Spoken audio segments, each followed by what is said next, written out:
here with my sister, Emily Guy Birkin. She does not use a hyphen. That's true. And I'm here with my sister, Tracie Guy Decker, and she does use a hyphen. And together we are Lightbringers, where we illuminate the deeper meaning of the crime-solving devil TV show. And yeah, we're overthinking it. So much overthinking. And today we are going to overthink episodes 509 and 510, Family Dinner, and Bloody Celestial Karaoke Jam. Yes. Yes. So, in these two episodes, we are introduced to Dennis Haysbert as God Almighty. And, it's funny in the rewatch, you said this last time about the Pete episodes, about how, like, in your memory, you kind of like forget the like creepy serial killer parts. And you only remember the fun parts, like when Lucifer's like running around in the background trying to test his mojo on everyone. Yeah. I find the same thing about these two, where I remember in my memory, both of these episodes are hilarious. And they are. But there's also actually quite a bit of pathos and like sadness and empathy and like struggle and loneliness that I just forget until I'm sitting in front of the screen again.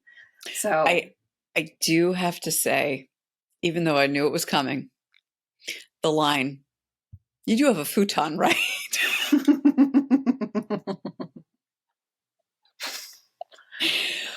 Again, just took me out. Yeah, I remarked on that one as well. Not only the line, like as written, but how Haysbert delivers it. Haysbert is so satisfying as God. It just has that sort of like, it's not a grin exactly, but just sort of like the satisfied smile through most of his delivery. He's very satisfying. Yeah. So, okay, let's stay with the first episode with the family dinner. I think it's really interesting that Chloe is so completely embraced the idea that Lucifer projects his own problems onto the case of the week that she's actually comforted when she realizes that he instantly suspects the family, and she's like, oh, the family, not the girlfriend. It's just like, okay now, like she's been in this very anxious space since he literally disappeared from her perspective, just disappeared when he was about to say he loved her in the evidence room, and then she finds him however much later, like reveling at Lux. So I appreciated that, like as a longtime viewer, like I felt like it happens, and she notices it too. Like, let's just run with it and embrace it. I actually quite enjoyed that. Yeah. Well, and she's got this tough line to walk. Both the actress and the character, because she has like fallen for this guy who she knows is a bad romantic choice. She'd had that conversation with Linda, right before they had sex for the first time, where it's just like, oh, he's a narcissist with huge daddy problems and commitment issues and, overgrown teenager and, all of the different things. So, she has every right to be furious at him. And she makes it very clear, like, okay, I'm not going to do that. And I am not sure how I feel about that. Obviously in the show as a shipper, I'm like, yeah, let him take the time he needs. It's not about you. But, as a woman navigating the world who has consistently been explicitly and implicitly asked to let him have his thing, let him have his freak out, or just forgive something, or he didn't really mean it. It's about his family. It's blah, blah, blah, blah, blah. And I'm not talking specifically about my current partner. I'm just talking about it in general. Because it's not just about romantic. I mean, it's, at work, it's friends, it's teachers, it's everybody. I like that is frustrating. It's frustrating. Yeah. And at the same time, it's also, it seems that's what would happen. That's because we as women have been socialized to do that. Yeah. I had similar thoughts that I was like, I don't think she owes him an apology. Like even from her perspective, I don't think she owes him an apology. And in particular, like, I feel like there should have been more like, how did you disappear? Like he was there and then he wasn't. Like the rest of the people in the precinct thought that there had been an earthquake because the glass had shattered and stuff. But yeah, I feel like I agree with you on all counts. And I wonder, like, if I could rewrite it, maybe I would push harder on the curiosity. Yeah. And I think that might not have been out of character for Chloe Decker, who like wants to solve mysteries. Because we know that he can like, whatever, fly and move pretty quickly, but they were standing, really close. And then she blinked and he was gone. And that I don't think he's done to her before. I will say that considering where she was emotionally, I could see her being like, I can't poke that. Yeah. Like, and feeling like I can't be curious about that because I can't know what happened, because if I do, like, yeah. Yeah. And that's why she apologized too, because it was easy. It was a way, it was a path forward that she had control over. So that makes sense. Absolutely. Yeah. Yep. I'd like to talk about the actual dinner. Yeah. So, poor Linda. when a minute feels like you almost made it. I love their little interactions because, well, part of what's so great about this scene is that it is very familiar to anyone who's been at an uncomfortable family dinner. And Linda is like the person who married in, even though she and Amenadiel aren't together anymore. And like they're whispered back and forth, like when she was like, I just thank God for napkins. He's like, you did better than I would have. Yeah. That was really like, it's one of the reasons why this show is so beloved and feels so universal in some ways, even though it's about things that are clearly not universal. Yeah. But I did want to talk about, there's something that Lucifer says that really struck me in a way that made me change how I think about the character Dennis Haysbert plays as God. So I think he's supposed to be like likable. I mean, like, it's, for one thing, he's Dennis Haysbert, who's just charming. I mean, just charming. Charming and handsome, and that gorgeous voice and all of that. And then also the way that they've written him is as someone who's well-meaning, but kind of screwed up.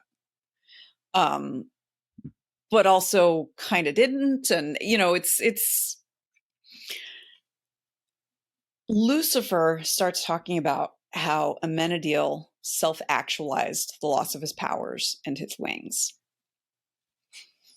And it struck me then about how when you're in some sort of system of oppression, whether it's something like really structured, like a religion or cult, or just being a woman in the world, or a Black person in America, or anything like that, one of the ways that the structure exerts power is by having you internalize the shame.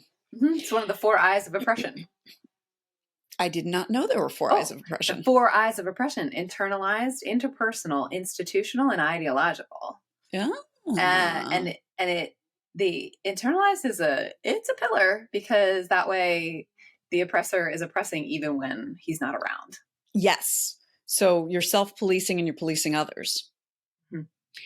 And so what got me about that, because I've always, the first time through that didn't strike me. And I've always liked this sense that angels self-actualize, because it's elegant in a lot of ways in terms of storytelling, and also in what in this universe this God has created and all of that. It also is clear in the that God wanted his children to make their own way. And this is one way that happens. But the way that Amenadiel self-actualized feels like internalized oppression, because he was feeling shame, and that's why he did that. And so, I mean, that's where Lucifer's face comes from too. And that to me, puts a real sinister cast over Dennis Haysbert's character. In that it had to have, that internalized shame had to have come from somewhere. And so I thought that it was really well done in terms of when Lucifer is confronting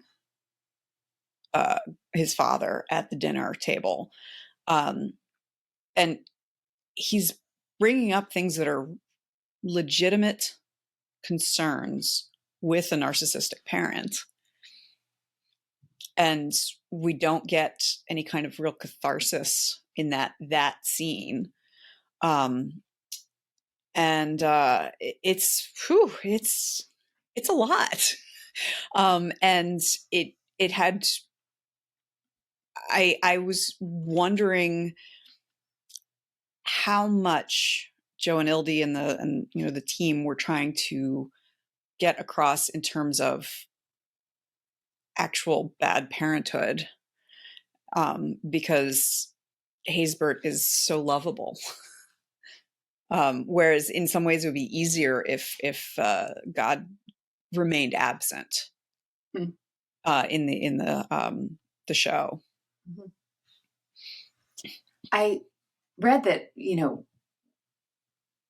earlier in the series, they had never intended to show God. They'd never intended to show hell either. And they broke both of those, as the series went on, which is interesting. In some ways it would be easier. And I think that's also real. There are very few people who are truly just bad people. I mean, you and I know one or two, but there aren't very many in the world who are truly just plain bad people. Yeah. And I think that feels sort of accurate, especially since, when Dan is but he's above petty foibles and stuff. And Amenadiel's well, no, I don't think he is. The reminder that God is one of us, to quote that song. Anyway, what I think is really, I'm thinking a lot about metaphor lately, separate and different from Lucifer. I'm reading a book about metaphor, and I'm just thinking a lot about the ways that we use metaphor. Humans use metaphor to learn new concepts. And the thing that's really, really elegant and satisfying about self-actualization is that the metaphor becomes real, right? The metaphor is actually, so the vulnerability, even talking about vulnerability as a metaphor for emotional closeness, so to make the metaphor then, actualize is really powerful and satisfying, because metaphors are satisfying. And I think that, so I think that's, I think it's really fascinating. I think I'm less, to me, the shame is less damning of Haysbert's God than it is for you, because I think that it's a complicated emotion. I agree, it comes from somewhere, but it's not entirely it's not entirely from outside, Mm-hmm. right? I think there's definitely some internalization, and there's some like cooking inside that Mm-hmm. happens. Mm-hmm. I think Well, and the fact that like that Michael's shoulder is crooked, and Lucifer says to him, like, you have such a chip on your shoulder that chips, a you, chip manifested it. uh-huh. And then the fact that Lucifer is vulnerable, like physically vulnerable, but around Chloe, because he's emotionally vulnerable around her, like that to me feels very elegant. Although, come to think of it, the reason Amenadiel was, he lost his powers and he lost his wings. I was focusing on the fact that he and Maze had a relationship, and it might be that, but he had been responsible for the deaths of some humans. In which case, I'm kind of okay with him feeling shame and Yeah, manifesting that. exactly. So, Exactly. okay, that's I had forgotten that, but that's yeah. So the other thing that's really interesting, about the fact, though, the fact that Amenadiel's suffering is what Lucifer brings to his father, is that it's Amenadiel's suffering. Mm-hmm. I mean, he does talk about his own, Mm-hmm. but because Michael brings it up first. Mm-hmm. You had a kingdom to rule over, right? That's why he brings up how horrible it was to be in hell and to be forced to torture souls. Mm-hmm. He doesn't bring it up on his own. He doesn't Yeah. say, like, I made a bad decision and you cut me off for it, the millennia. Mm-hmm. He says, look what you did to my brother, and let him Mm-hmm. suffer when you could have eased his suffering. Mm-hmm. And to me, that offers a level of emotional maturity from Mm-hmm. Lucifer that we don't usually see. Yeah. You We know, I definitely mean, would not have seen in season 1. agreed, not at all. He had Mm-hmm. zero empathy for his brother in season 1. I mean, and he does it all like while he's like shoving food in his mouth and talking with his mouth full, which is really unpleasant. But that's something that stood out to me, and then even more so as you were talking about that confrontation. Mm-hmm. Mm-hmm. So in that scene, moment of overthinking, we've talked about names before. Haysbert, and they mispronounce it. It wouldn't have been Michael. It would have been Michael. And they don't have the ch either. But Mm-hmm. even like an Americanized version, it should be Mikael, because anyway, small thing, maybe even fluff. But it, like, as they were like, yeah, I kind of like the sound of that, Samael, Michael, Yeah. or whatever he said. And I was like, no, Mikael. no.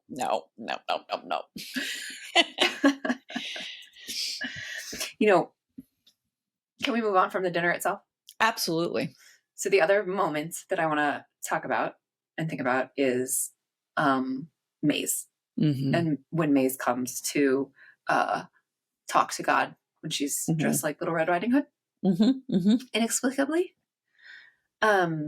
Yeah, that scene, again, like, I forget about it when I haven't Mm-hmm. recently rewatched. I think in part because it is so heart-wrenching. Yeah. That she feels this lack, which is ultimately loneliness. Mm-hmm. And that's why I have a hard time making a connection, she says, Mm-hmm. And when he says you're perfect just as you are, like, she just can't hear that. Well, that's one of those where, like, it can feel like a slap in the face. Yeah, clearly. When you're convinced that there's something wrong with you and someone else says, no, of course there's not. And you're like, what's wrong with you that you can't see this? Yeah. Yeah. And so, I mean, that's one of the reasons why I love that this show, I feel like for the most part does such a good job, like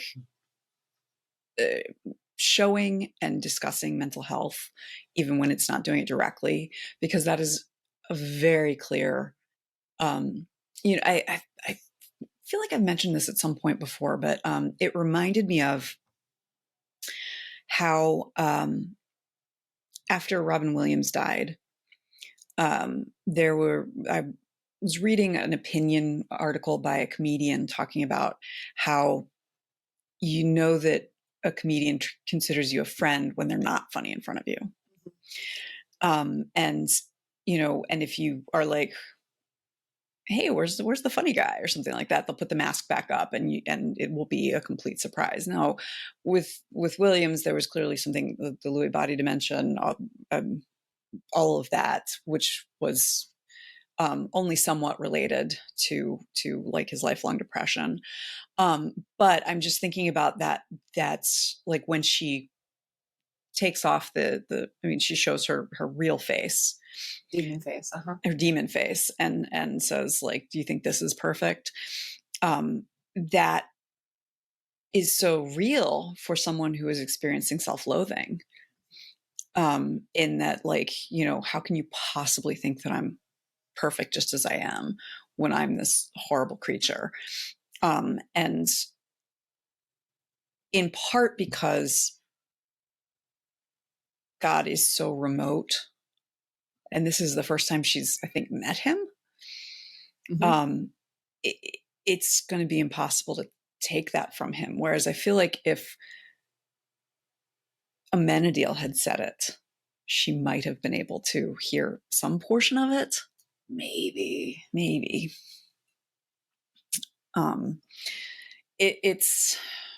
But yes, that was just heartbreaking. I have to say, I love the through line of him always having the exact right drink for someone. When she like, it's all right, and then he turns his back and she's like, so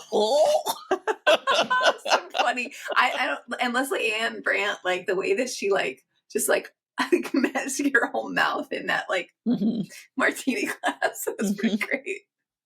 Oh my God, that was pretty great. That was pretty great. Good. And you know, then the next scene when we see her talking to Michael at Lux, like, I mean, we already don't like Michael. The writers have already given us plenty of reason to despise Michael, which, you know, Lucifer makes clean when he says what Michael has done since he's been on Earth. And again, in that scene, I mean, there's a moment of connection between him and Maze over their disdain for God, which like makes him all the more, you know, despicable, because not only because they're planting the seeds so that we can start to realize that not only is he duplicitous with his siblings and humans, he's also being duplicitous with his father, which I think that's the first time we see that seed.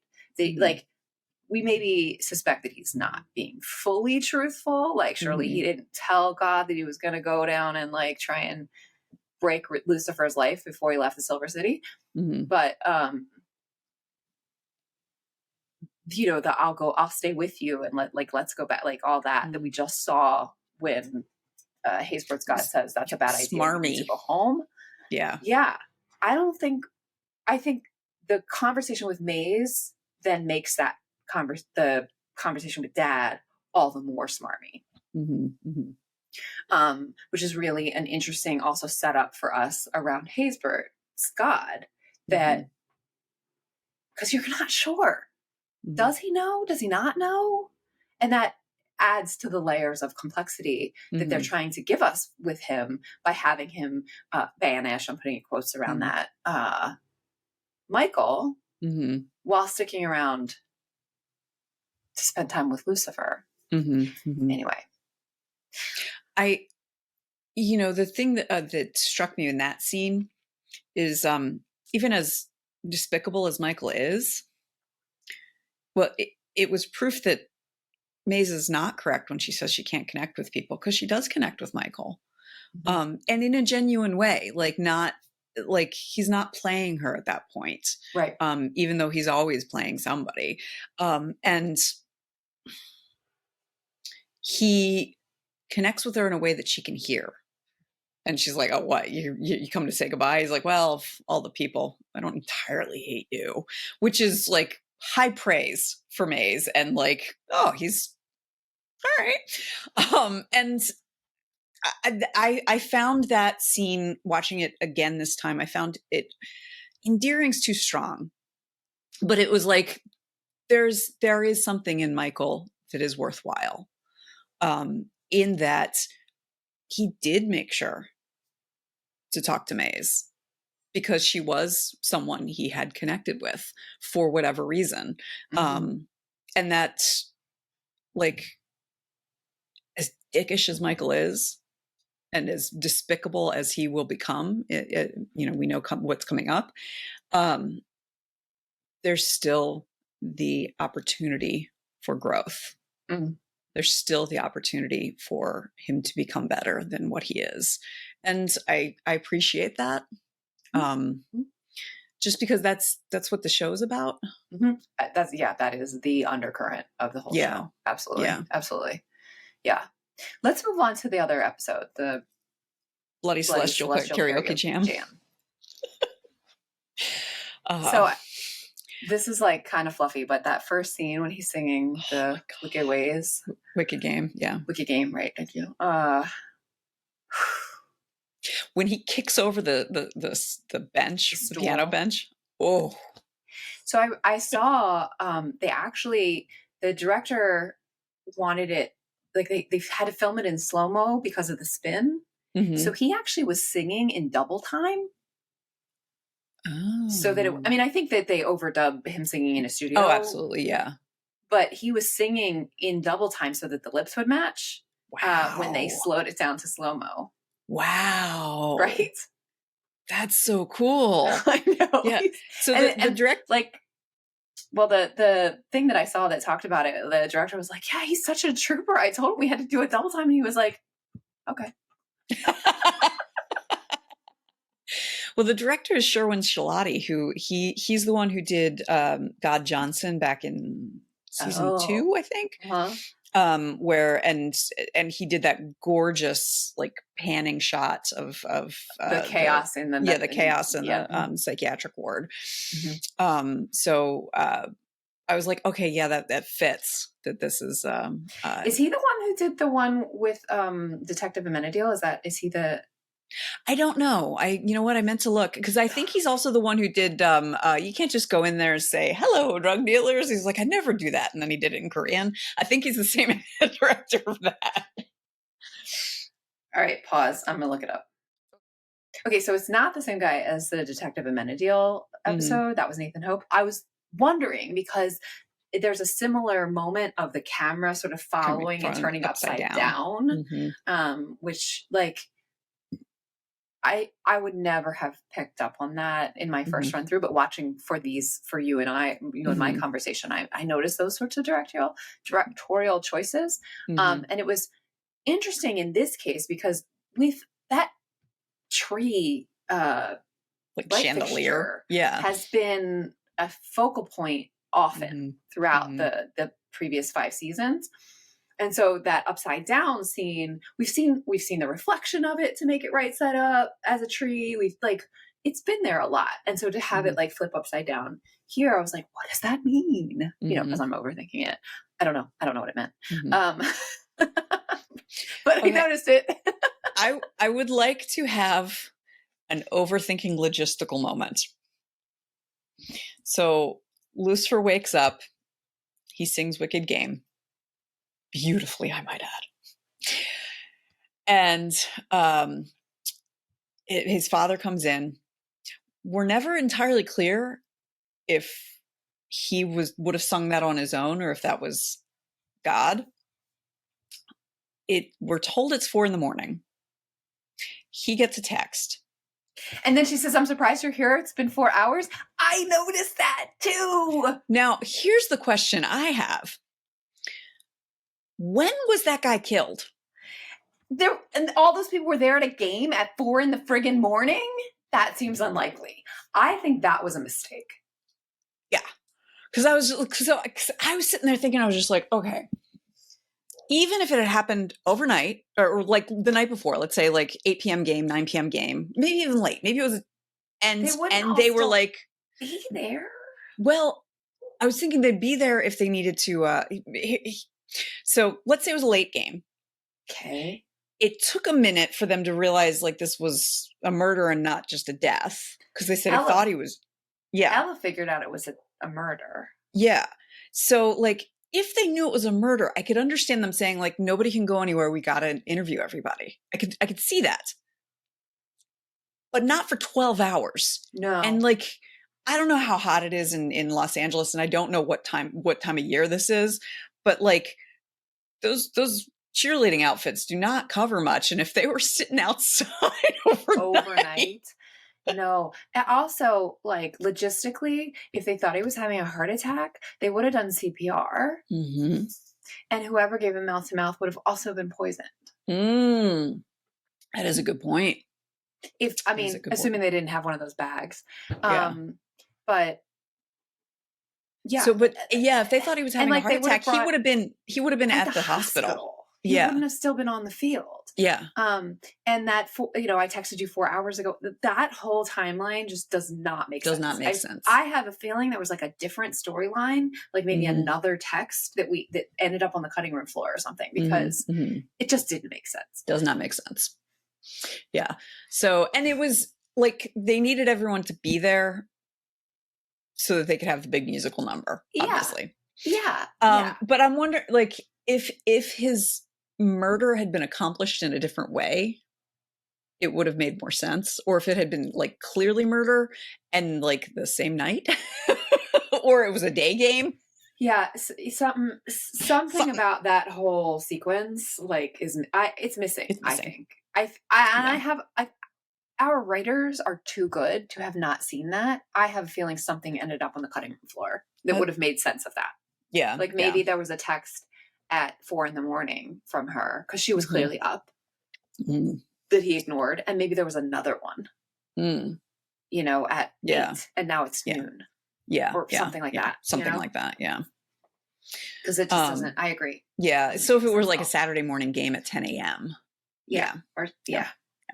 So I do want to say, all right, so the musical numbers we have Wicked Game by Chris Isaac. We've got Queen's Another One Bites the Dust. We've got Every Breath You Take by the Police, but as sung by Debbie Gibson. We've got In the Afterlife by the Squirrel Nut Zippers. And then there's that mashup of Bad to the Bone. Oh, Bad to the Bone and Scrubs, TLC's Scrubs. And then there's A Dream to Dream from from Broadway? What is that? Yeah, it's from Les Mis. It's Fantine's song. Okay. Basically, this is again clear to me.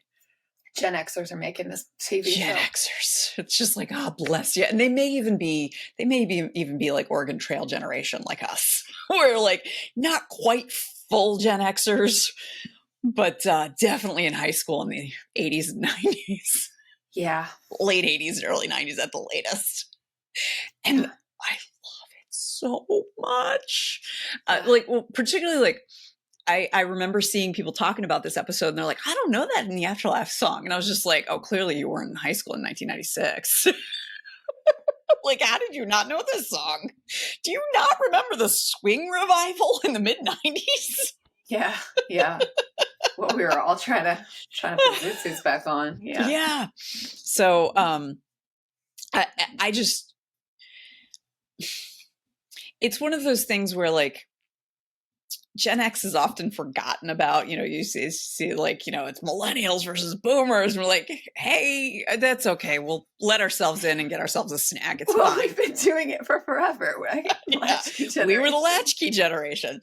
So like, whatever, squabble all you want. We're going to be over here making ourselves a grilled cheese and watching MASH on reruns in the afternoon while we do our homework. Right. We raced our own damn selves. We did.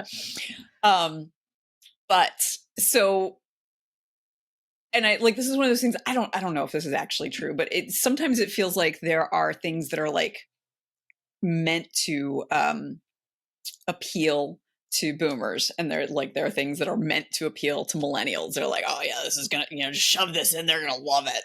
And so like this, I'm just like, I'm okay with being appealed to. This is kind of my turn, damn it. I'm down with this music. So I was singing along as I watched this time around. Yeah.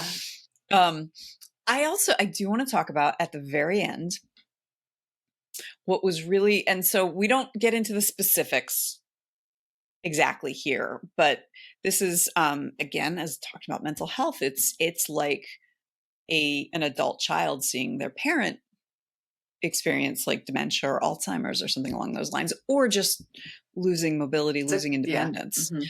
Decline in general. Yes, and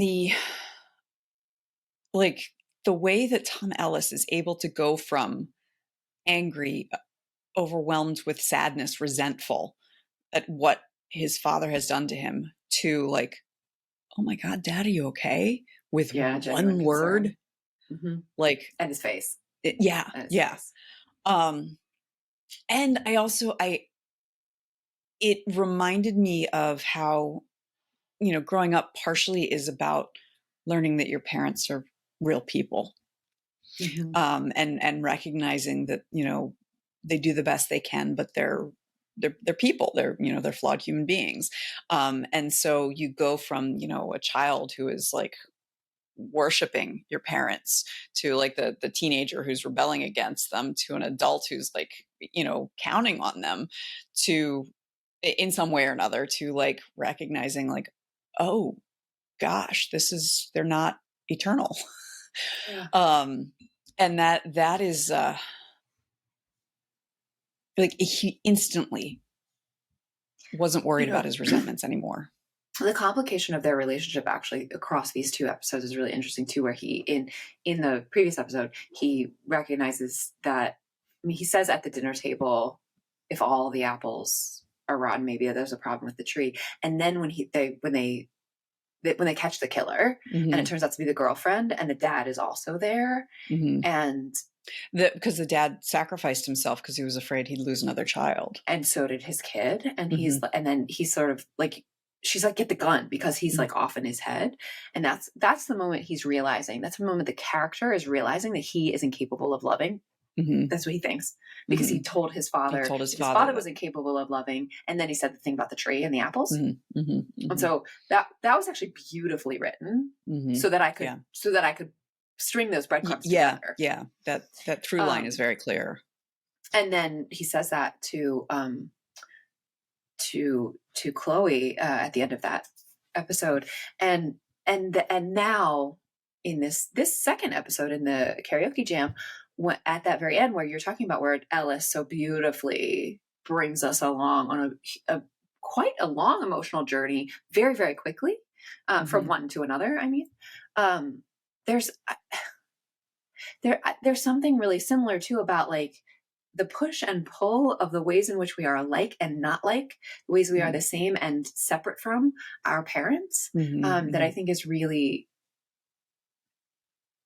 human and resonant and interesting, that I really appreciated in these two episodes. And further, the power of chosen family too. I mean, even in Chloe, when she's like, no, I don't believe it. And the way she says, I have faith in you,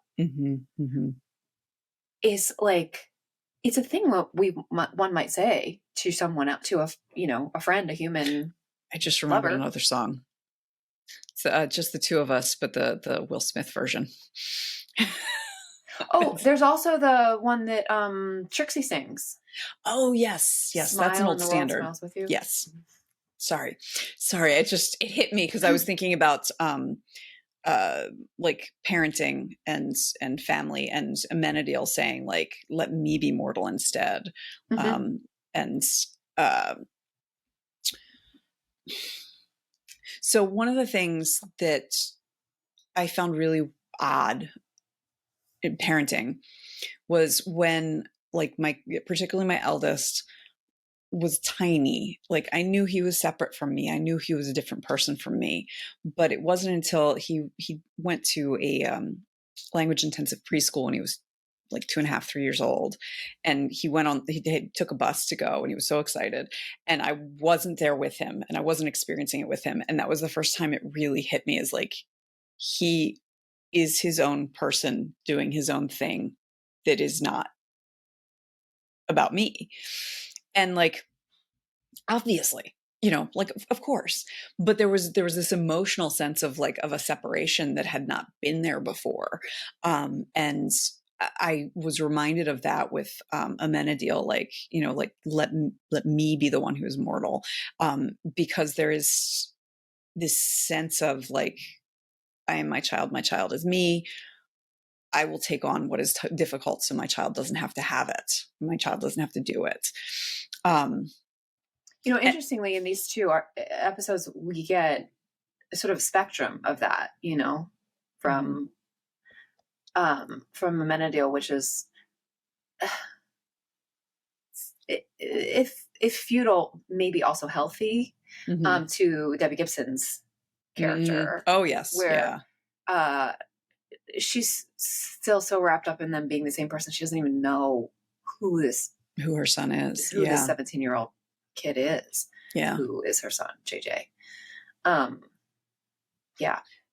that's one of those things where like I remember when that happened, and I had that like that odd feeling, and it was uncomfortable. I remember thinking like, oh, I can kind of understand how like overbearing and narcissistic parents can do that, is because like when that happened, it was uncomfortable. And I was like, I just need to embrace this because this is what I'm doing. This is what the point is, and, other folks who aren't as, introspective or are more uncomfortable with discomfort might be like, nope, they're me, I'm them, but that's, it's, what's also interesting is that also kind of from the other side of it, Lucifer as the child is, I've read that, very tiny children have trouble differentiating between themselves and their caretakers, if, when it makes sense.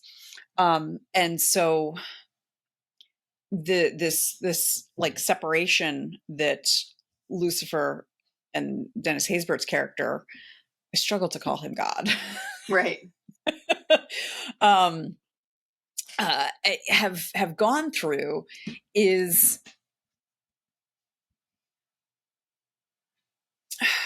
it's kind of like the the realization that they are separate, the child's realization that they're separate, which I suspect must be kind of traumatic depending on how it happens and when it happens. And then moving through like all of the stages of anger and resentment and all of that. And then the reminder again, but that there is a separation between them, but they are connected when seeing a parent's vulnerability. Just to overthink it a lot. By the way, part of the reason why I struggle to call Dennis Haysbert God is because God's pronouns are God. Right. So I do not like using he, him pronouns with God. Yeah, I'm with you. I want to come back to something I was talking about though. Yes, I'm sorry. I interrupted you. And then when Chloe says that she has faith in Lucifer, and the significance, I mean, that is a sentence that I might say to a friend, right? And also she's not just saying it to another human being, she's saying it to the devil. And I think there's something really fascinating and interesting about saying to the devil, I have faith in you. In particular, because what she's saying is, I have faith that you are capable of love. That's what she's saying to the devil.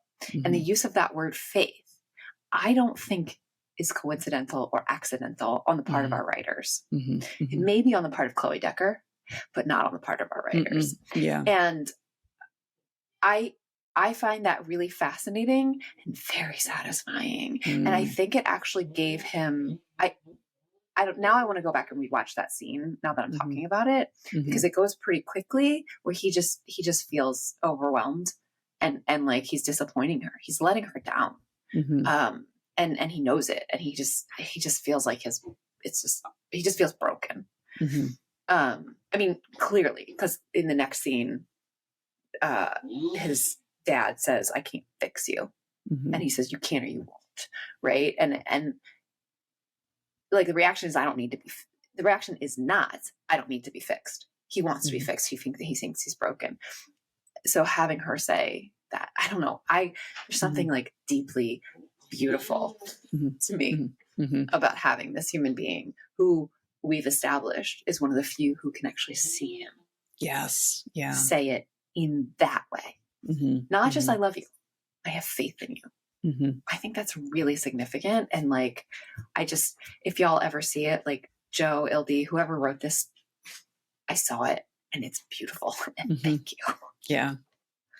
It made me realize that how similar May's story and Lucifer's story are in these two episodes, because she's having the same reaction. Like, there's something wrong with me. I can't fix it. You need to fix it.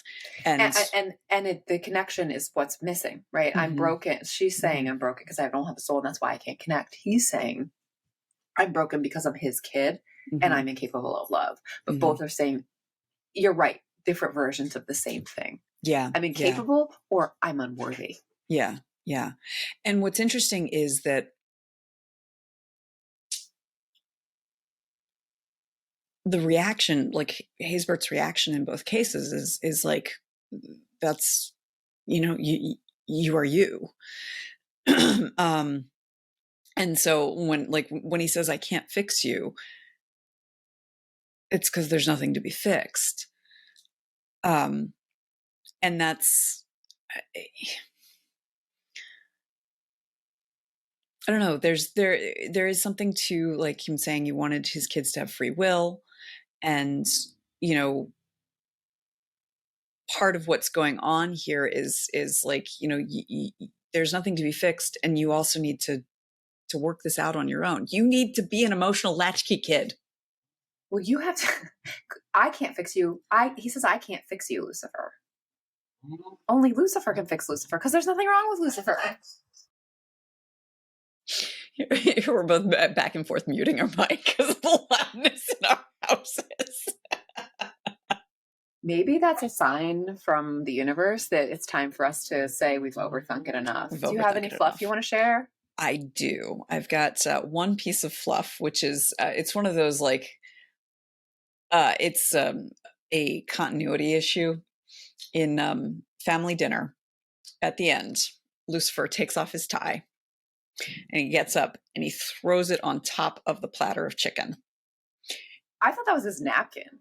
It was a tie. His tie. And I know, because I went back, because I was just like, what the heck is that? And like, it was grossed me out that he put it on the platter of chicken too. Because I'm like, and what? And then the very next scene, like it's less than 5 seconds later, the platter is moved further to the left and the tie is on the table to the right of it. And I was just like, oh, I wish I hadn't noticed that. I saw him through. I read that as a napkin, but I did see him take the tie off, because he's like, I'm done with this, and he like starts taking the tie off. Yeah. I don't know if this counts. It is so loud here. I don't know if this counts as fluff, but the scene when Dennis Haysbert comes in with the tray, the breakfast tray, and Lucifer sleeping on his tummy on the couch naked, and then he sits up, and so we're just like graced with this like chest and collarbones of Tom Ellis, and like, that's my sexual orientation, that scene. With the chest and the collarbones and the coffee and the like the little like there's this one piece of hair. Yes, and when he is like, it's a little bit bitter, like the noise he made. Yes, that's it. That is my current sexual orientation. It may change, but right now, that's it. Can I just say, it's just overthinking it. He's like, Dad. And I'm like, you're sleeping on the sofa in an open plan loft. And we know he has pajamas because we saw them when he was playing Wicked Game. Like, put on your pajamas, buddy. And I'm like, why are you sleeping naked when your dad's right there? Like, it's like 15 feet away. I mean, it was a nice, funny scene because it's Oh like, my I've seen goodness. naked, if I had a nickel for all the time, like, Yeah. that was very funny. And Yes. also, we know he owns pajamas. We've seen them. Recently. Yeah. Yeah. Yeah. So one other thing I do want to mention real quick is Ella trying to get back to her normal self after everything that's happened. I wish that we'd given her a little bit more time in these couple of episodes. But I really appreciated the conversation that Dan has with her. And the fact that when he's like, he had all of us fooled, and she's like, oh yeah, of course, that's right, because you slept with him too. And she's like, yeah, Dan, that's not helpful. She has a very different experience, and like, honestly, I don't know how one gets over the ick factor of knowing that you were intimate with someone who was that evil. But I like, Dan's trying, and I appreciate it. I really appreciate that he's trying. So that I just wanted to give a little moment to that. Yeah.